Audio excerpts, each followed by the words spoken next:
നമസ്കാരം. സ്പോട്ട് ലൈവിലേക്ക് സ്വാഗതം. പഹൽഗാം ഭീകരാക്രമണത്തിന് പിന്നാലെ ഏതു നിമിഷവും ഇന്ത്യയുടെ ഭാഗത്തുനിന്ന് തിരിച്ചടി ഉണ്ടാകുമെന്ന സാഹചര്യം നിലനിൽക്കെ വീണ്ടും വാഗ അതിർത്തി തുറന്നിരിക്കുകയാണ് പാകിസ്ഥാൻ. അതേസമയം ഇന്ത്യ സൈനിക അഭ്യാസങ്ങൾ സജീവമായി തുടരുകയാണ്. ഉത്തർപ്രദേശിലെ ഷാജഹാൻപൂരിലെ ഗംഗ എക്സ്പ്രസ് വേയിൽ യുദ്ധവിമാനങ്ങൾ ലാൻഡിംഗ് പരിശീലനം നടത്തും. ഭീകരാക്രമണത്തിലുള്ള ഇന്ത്യയുടെ തിരിച്ചടി യുദ്ധത്തിലേക്ക് പോകരുതെന്നും ഭീകരതയ്ക്കെതിരെ പാകിസ്ഥാൻ ഇന്ത്യക്കൊപ്പം നിൽക്കണമെന്നും US vice president JD Vance ആവശ്യപ്പെട്ടു. Sure, I'm worried about any time you see a hotspot breaking out, especially between two nuclear powers. We've obviously been in close contact with our friends in India and Pakistan. Our hope here is that India responds to this terrorist attack in a way that doesn't lead to a broader regional conflict. And we hope, frankly, that Pakistan, to the extent that they're responsible, cooperates with India to make sure that the terrorists, sometimes operating in their territory, are hunted down and dealt with. That's how we hope this unfolds. We're obviously in close contact. We'll see what happens. അതിനിടെ ഇന്ത്യക്കെതിരെ പ്രകോപന പ്രസംഗം തുടരുകയാണ് പാക് മുൻ വിദേശകാര്യമന്ത്രി ബിലാവൽ ഭൂട്ടോ.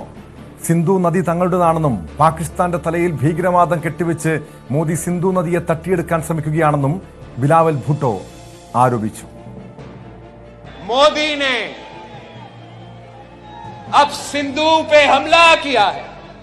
हम मिल बैठ के साथ होके अपना सिंधु का आवाज मुल्क के अंदर उठाते हैं. आप हमारे साथ खड़े होंगे और इस सिंधु को मोदी के खतरे से दफा करें. We saw terrorist attack every other day. The Pakistani government, the Pakistani agents are not in league with. They're in fact combating such terrorist element. Manu Bharat ചേരുന്നുണ്ട് വിവരങ്ങളുമായി. മനു, ഇന്ത്യ സൈനിക അഭ്യാസങ്ങൾ സജീവമായി തുടരുന്നു. പാകിസ്ഥാനും ഒരു യുദ്ധത്തിന് സജ്ജരാണ് എന്ന രീതിയിൽ നിൽക്കുന്നു. എന്താണ് അതിർത്തിയിലെ സാഹചര്യം? ടോം, അതിർത്തിയിൽ സംഘർഷാവസ്ഥ ശക്തമായി തന്നെ തുടരുകയാണ്. ഏതായാലും സൈനിക അഭ്യാസങ്ങൾ ഇന്ത്യ വളരെ സജീവമാക്കിയിരിക്കുന്നു എന്നാണ് ഇതിൽ നിന്ന് വ്യക്തമാക്കുന്നത്. ഇപ്പോൾ ഈ ഉത്തർപ്രദേശിലെ ഷാജഹാൻപൂരിൽ ആണ് ഇപ്പോൾ സൈനിക അഭ്യാസങ്ങൾക്കായി രാജ്യം തയ്യാറെടുക്കുന്നത്. അവിടെ ഈ എക്സ്പ്രസ് ഹൈവേയിൽ 8 വരി എക്സ്പ്രസ് ഹൈവേയിൽ അടിയന്തരമായി ഇത്തരം യുദ്ധവിമാനങ്ങൾ ഇറക്കാൻ കഴിയുമോ എന്ന പരിശോധനകൾ നടക്കുന്നു. പ്രത്യേകിച്ച് നമ്മുടെ Su-30 MKI വിമാനങ്ങൾ, അതുപോലെ മിറാജ് 2000 വിമാനങ്ങൾ തുടങ്ങിയ വിമാനങ്ങളെ ഇത്തരത്തിൽ ഈ ഗാൻജറ്റിക് അല്ലെങ്കിൽ ഗംഗ എക്സ്പ്രസ് വേയിൽ ഇറക്കാൻ കഴിയുമോ എന്ന വലിയ പരിശോധനയാണ് നടക്കുന്നത്. അത് 2-3 തരത്തിൽ വളരെ നിർണായകമാണ്. ഒന്ന്, ഈ അടിയന്തര സാഹചര്യത്തിൽ എങ്ങനെ അത് ഒരു വ്യോമതാവളത്തിൻ്റെ ബദലായി അത് ഉപയോഗിക്കാം എന്നത് ഒരു വശത്ത് പരീക്ഷിക്കുന്നു. ഇന്ത്യയെ സംബന്ധിച്ചിടത്തോളം 1000-ലധികം കിലോമീറ്റർ വരുന്ന ഈ എക്സ്പ്രസ് വേ എന്നത് 2 ഘട്ടങ്ങളിലായി പൂർത്തിയാക്കാൻ പദ്ധതിയിട്ട ഒരു ബൃഹത് പദ്ധതിയാണ്. സ്വാഭാവികമായും അതിൻ്റെ ക്ഷമത എത്രമാത്രമുണ്ട് എന്ന് പരിശോധിക്കാൻ കഴിയും. ഒപ്പം ഇങ്ങനെ അടിയന്തര സാഹചര്യങ്ങളിൽ 8 വരി പാത എങ്ങനെ ഒരു വ്യോമാഭ്യാസത്തിന് ഉപയോഗിക്കാൻ കഴിയും എന്നതിനെ സംബന്ധിച്ചുള്ള പരിശോധനകൾ നടക്കുകയാണ്. ഏതായാലും ഇത് രാജ്യത്തെ സംബന്ധിച്ചിടത്തോളം വളരെ സുപ്രധാനമാണ്. നാവികസേനയും സമാനമായ രീതിയിൽ ഈ അറബിക്കടലിൽ അവരുടെ സൈനിക അഭ്യാസങ്ങൾ നടത്തുന്നു. സേനാ വിഭാഗങ്ങൾ എല്ലാ അർത്ഥത്തിലും സജ്ജമാണ് എന്ന സന്ദേശങ്ങൾ നൽകുന്നു. തുടർച്ചയായി അതിർത്തിയിൽ ഇപ്പോൾ വെടിനിർത്തൽ കരാറിൻ്റെ ലംഘനം നടക്കുകയാണ്. കഴിഞ്ഞ 8 ദിവസങ്ങളിലായി തുടർച്ചയായി അതിർത്തിയിൽ, പ്രത്യേകിച്ച് ഈ നിയന്ത്രണ രേഖയ്ക്ക് സമീപം വെടിനിർത്തൽ കരാറിൻ്റെ ലംഘനം വളരെ ശക്തമായി തന്നെ നടക്കുകയാണ്. അതിനാണ് ഇന്ത്യ വളരെ കാര്യക്ഷമമായി തിരിച്ചടിക്കുന്നു എന്ന വിവരങ്ങൾ പുറത്തു വരുന്നത്.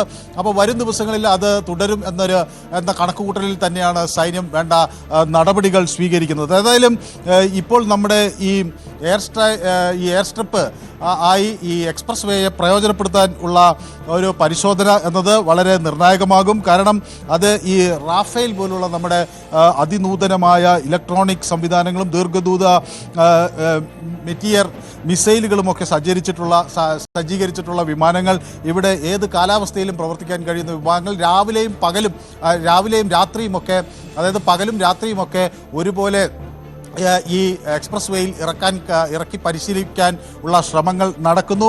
അതുപോലെ മിറേജ് 2000 വിമാനങ്ങൾ ആഴത്തിലുള്ള ആക്രമണശേഷിയും ആണവ സമ്പന്നതയ്ക്കും പേരുകേട്ട ഒരു ഫ്രഞ്ച് വംശത്തിൽപ്പെടുന്ന ഒരു വിമാനമാണ്. സ്വാഭാവികമായും ഇത്തരം വിമാനങ്ങൾ ഏത് തരത്തിൽ അവിടെ ഉപയോഗിക്കാൻ കഴിയും എന്നതിനെ സംബന്ധിച്ചുള്ള പരിശോധനകൾ നടക്കുന്നു. ഇത് 3.5 കിലോമീറ്റർ ദൈർഘ്യമുള്ള ഒരു എക്സ്പ്രസ് വേ ആണ്. അപ്പോൾ ഇവിടെയാണ് ഈ 24 മണിക്കൂർ സൈനിക പ്രവർത്തനത്തിന് ഈ എക്സ്പ്രസ് വേ ഉപയോഗിക്കാൻ കഴിയുമോ എന്ന് ഉള്ള പരിശോധന നടക്കുന്നത്. അതിൻ്റെ ഭാഗമായി 250 CCTV ദൃശ്യങ്ങൾ വെച്ച് അത് നിരീക്ഷിക്കാനുള്ള ഒരു നടപടി കൂടി സ്വീകരിച്ചിട്ടുണ്ട്.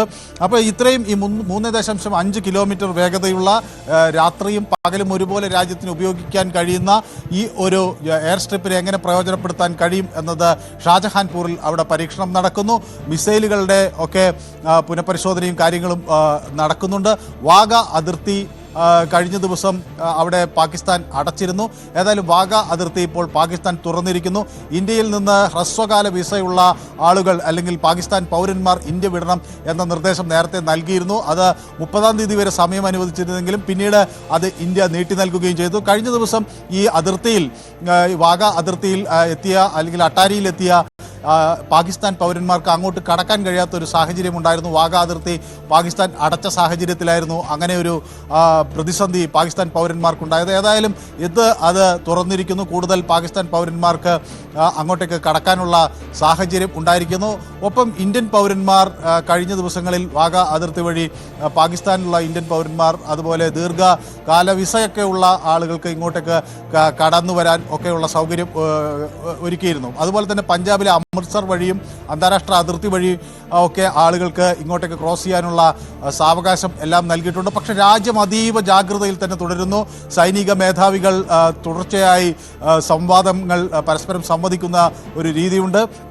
ഒപ്പം തന്നെ NIA കഴിഞ്ഞ 2 ദിവസങ്ങളിൽ തുടർച്ചയായി അവരുടെ അല്ലെങ്കിൽ ഉന്നത ഉദ്യോഗസ്ഥരുടെ യോഗങ്ങൾ ചേരുന്നു. കാര്യങ്ങൾ വളരെ സൂക്ഷ്മമായി വിശകലനം ചെയ്യുകയും ചെയ്യുന്നു. ഒപ്പം ഈ തീവ്രവാദികൾക്കായുള്ള കോമ്പിംഗ് ഓപ്പറേഷൻ കാശ്മീരിൻ്റെ വിവിധ കേന്ദ്രങ്ങളിൽ നടക്കുന്നു എന്ന വിവരങ്ങൾ വരുന്നു.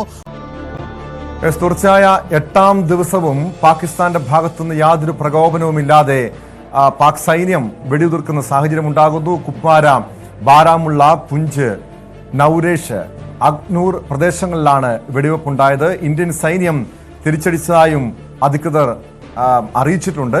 ആളപായം റിപ്പോർട്ട് ചെയ്തതായിട്ടുള്ള വിവരം നിലവിലില്ലെങ്കിൽ പോലും മറ്റേതെങ്കിലും അനിഷ്ട സംഭവങ്ങൾ ഉണ്ടായിട്ടുണ്ടോ തുടങ്ങിയ കാര്യങ്ങൾ എന്തായാലും അറിയണം.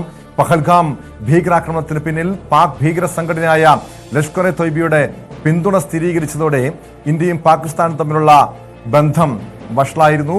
അതിനുശേഷം ഇന്ത്യയുടെ ഭാഗത്തുനിന്ന് കടുത്ത നടപടികളാണ് ഉണ്ടായത്. നേരത്തെ മനു ഭരത് സൂചിപ്പിച്ചതുപോലെ താൽക്കാലിക വിസയുള്ള പാക് പൗരന്മാരുടെ തിരികെ പാകിസ്ഥാനിലേക്ക് മടങ്ങണമെന്ന ഇന്ത്യയുടെ ഭാഗത്തുനിന്നുള്ള ഒരു കടുത്ത നടപടികൾ ഉണ്ടാകുന്നു. പാകിസ്ഥാനുമായിട്ടുള്ള എല്ലാ നയതന്ത്ര ഇടപാടുകളും അവസാനിപ്പിക്കുന്ന സാഹചര്യം വരുന്നു. അതോടുകൂടി പക്ഷേ പാകിസ്ഥാന്റെ ഭാഗത്തുനിന്ന് വീണ്ടും പ്രകോപനപരമായിട്ടുള്ള നീക്കങ്ങൾ തുടർച്ചയായി ഉണ്ടാകുന്ന സാഹചര്യം. കശ്മീരിലെ നിയന്ത്രണ രേഖയിൽ വീണ്ടും പാക് സൈന്യം വെടിയുതിർക്കുന്ന സാഹചര്യം. പക്ഷേ ഇന്ത്യ ഒരു കാരണവശാലും വിട്ടുവീഴ്ചയ്ക്കില്ല. പാകിസ്ഥാനുമായി യാതൊരു വിധത്തിലുള്ള ഒരു ഒത്തുതീർപ്പിനുമില്ല എന്ന സൂചനകൾ തന്നെയാണ് ഇന്ത്യയുടെ ഭാഗത്തു നിന്നുള്ളത്. 24 മണിക്കൂറിന് നേരത്തെ നിശബ്ദതയ്ക്ക് ശേഷം വാഗ അതിർത്തി പാകിസ്ഥാൻ പക്ഷെ തുറന്നത് ഒരു പരിധിവരെയും ഇനി എന്തായിരിക്കും അതേ തുടർന്നുള്ള മറ്റ് നടപടികൾ അക്കാര്യങ്ങളും അറിയേണ്ടതാണ്. മനു, ഞാൻ ചോദിച്ചതായിരുന്നു ഏതെങ്കിലും അനിഷ്ട സംഭവങ്ങൾ 2 സൈന്യവും പരസ്പരം തിരിച്ചടിക്കുന്ന വെടിയുതിർക്കുന്ന സാഹചര്യങ്ങളൊക്കെ ഉണ്ടാകുന്നുണ്ടല്ലോ. എന്തെങ്കിലും അനിഷ്ട സംഭവങ്ങൾ റിപ്പോർട്ട് ചെയ്യപ്പെട്ടിട്ടുണ്ടോ? അല്ല, ഇപ്പോൾ സൈനിക കാഷ്വാലിറ്റികളൊന്നും കാര്യമായി റിപ്പോർട്ട് ചെയ്തിട്ടില്ല. പക്ഷേ അതിർത്തിക്ക് അപ്പുറത്തേക്ക് നിന്ന് ചെറിയ തോക്കുകൾ ഉപയോഗിച്ചുള്ള വെടിയുതിർക്കലാണ് നടന്നിട്ടുള്ളത്. സ്വാഭാവികമായും അത് ഇപ്പോഴൊരു അല്ലെങ്കിൽ ഇങ്ങനെ ഒരു അതിർത്തിയിൽ ഒരു സംഘർഷം ഉണ്ടാകുമ്പോൾ ആദ്യഘട്ടങ്ങളിൽ ഇത്തരം സ്മോൾ ആംസ് ഉപയോഗിച്ചുള്ള ഒരു ഫയറിംഗ് ആണ് നടക്കുക. പിന്നീടാണ് യുദ്ധത്തിൻ്റെ ഒരു കുറച്ചുകൂടി അടുത്ത ഘട്ടം എന്ന തരത്തിലാണ് വലിയ ആർട്ടിലറി രംഗത്തിറങ്ങുക. പ്രത്യേകിച്ച് നമ്മുടെ പീരങ്കി, പ്രത്യേകിച്ച് ഈ ആർട്ടിലറി റെജിമെൻറ്റുകൾ അവിടെ സന്നിഹിതരാകുകയും പിന്നീട് ആർട്ടിലറി ഫയറിംഗ് നടക്കുകയും ചെയ്യും. അതാണ് കൂടുതൽ അപകടകരമായ കാര്യങ്ങളിലേക്ക് നീങ്ങുന്നത്. പക്ഷേ ഇപ്പോൾ നടക്കുന്നത് ഈ അതിർത്തിയിലുള്ള സ്മോൾ ആം ഫയറിംഗ് മാത്രമാണ്. അത് വലിയ തോതിൽ ഉള്ള ഒരു പ്രതിസന്ധി ഇപ്പോൾ സൃഷ്ടിച്ചിട്ടില്ല. പക്ഷേ അതിന് ശക്തമായ ഭാഷയിൽ തിരിച്ചടിക്കുക എന്നത് മാത്രമാണ് ഇപ്പോൾ രാജ്യത്തിന് മുന്നിലുള്ള മാർഗം.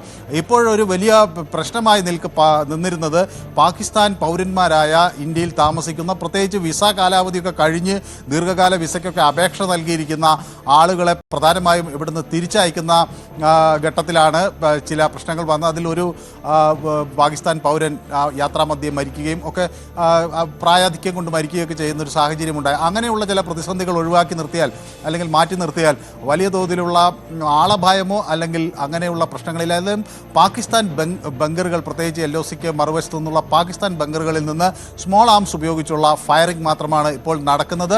പക്ഷേ പാകിസ്ഥാനും സമാനമായ രീതിയിൽ ചില സൈനിക അഭ്യാസങ്ങൾ നടത്തുന്നതിൻ്റെ വിവരങ്ങൾ പുറത്തു വരുന്നു. അത് പരിഭ്രാന്തിയുടെ ഒരു വക്കിൽ നിന്നാണ്. കാരണം പല ഘട്ടങ്ങളിൽ പാകിസ്ഥാൻ വ്യക്തമാക്കിയിട്ടുള്ള ഒരു കാര്യം, അവിടെ പാകിസ്ഥാനിൽ ഒരു യുദ്ധത്തിന് ഇന്ത്യ തയ്യാറെടുക്കുന്നു. കഴിഞ്ഞ ദിവസം തന്നെ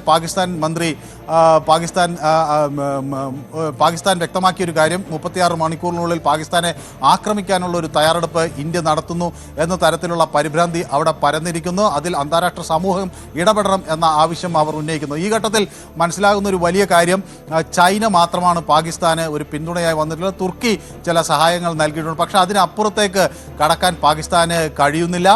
മറ്റ് രാജ്യങ്ങളുടെ ഒരു വ്യക്തമായ പിന്തുണ, പ്രത്യേകിച്ച് ഇസ്ലാമിക രാജ്യങ്ങളുടെ പിന്തുണ പാകിസ്ഥാന് കിട്ടുന്നില്ല.